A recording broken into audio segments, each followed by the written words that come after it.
அனைவருக்கும் வணக்கம். இன்னைக்கு எம்ஜிஆர் சாங் ஒரு 4 வரி பாடுறதுக்கு காரணம் என்ன, இன்னைக்கு சமுதாயத்தில் பெண்கள் இவ்வளோ முன்னேறிட்டாங்க. அதனால தான் அந்த தினத்தை நம்ம கொண்டாடுறோம், மகளிர் தினமாக. அந்த காலத்தில் பெண்களுக்கு கல்வி எப்படி இருந்ததுன்னு பாருங்க.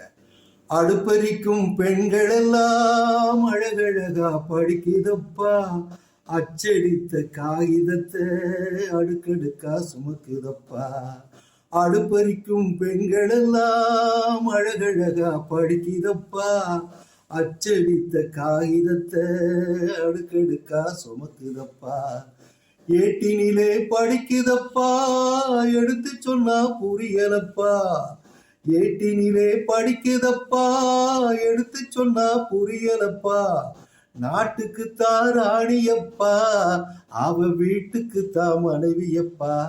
பாரப்பா பழனியப்பா, பட்டணமா பட்டணமா. இந்த பாட்டுல நீங்க கவனிக்க வேண்டியது, அடுப்பெரிக்கும் பெண்கள் எல்லாம் அழகழகா படிக்குதப்பா. அப்படின்னா என்ன? அந்த காலத்துல ஏதுங்க கேஸ் அடுப்பு, இண்டஸ்ட்ரியல் அடுப்பு எல்லாம் கிடையாது. அந்த காலத்து பெண்கள் பள்ளிக்கூடத்தை ஒரு குறிப்பிட்ட வகுப்பு வரை தான் சொல்லுவாங்க, அப்புறம் கல்லூரிக்கெல்லாம் போக மாட்டாங்க. அந்த காலகட்டத்தில் இந்த பெண்கள்லாம் படிப்பை உணர்ந்து படிக்க வந்த காலகட்டத்தில் தான் இந்த பாட்டை இருந்தார் கவிஞர். அதனால தான் அடுப்பு எரிக்கும் பெண்கள் எல்லாம் அழகழகா படிக்குதப்பா அப்படின்னு அவர் எழுதினார்.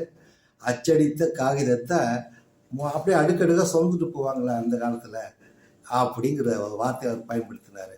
ஏன் இதை நான் சொல்கிறேன்னு சொன்னால், பெண்கள் கல்வியில் அவ்வளவு முன்னேற்றம் அடையாத காலகட்டத்தில் இது எழுதிய பாட்டு. அப்போ தான் கல்வியை உணர்ந்து பெண்கள்லாம் வெளியில் வராங்க, நல்லா படிக்கிறாங்க, காலேஜில் படிக்கிறாங்க, சைக்கிள் ஓட்டலாம் கூட அந்த படத்தில் நீங்கள் பார்க்கலாம். அப்படி இந்த காலகட்டத்தில் கல்வியின் பெருமையை உணர்ந்த பெண்கள் இன்னைக்கு படித்து முன்னேறி உலக அளவில் சாதனைகள் எந்த துறையிலையும் பார்த்தாலும் பெண்கள் இல்லாத துறைகளே இல்லாத அளவுக்கு இருக்கின்ற காரணத்தால் இன்னைக்கு மகளிர் தின நல்வாழ்த்துக்களை தெரிவித்துக் கொள்வதற்காக தான் இந்த பாட்டை உங்களுக்கு நான் பாடி காண்பித்தேன். நீங்களும் பாருங்கள், அந்த காலத்தில் கல்வி எப்படி இருந்தது அப்படிங்கிறதுக்காக தான் இந்த அடுப்பெரிக்கும் பெண்கள் எல்லாம் அழகழகாக படிக்கிறதாப்பா, அப்போ தான் முன்னேறி வராங்க. அதை நினைவுபடுத்துகின்ற வகையில் மகளிர் தின நல்வாழ்த்துக்களை மீண்டும் சொல்லி விடைபெறுகிறேன். நன்றி, வணக்கம்.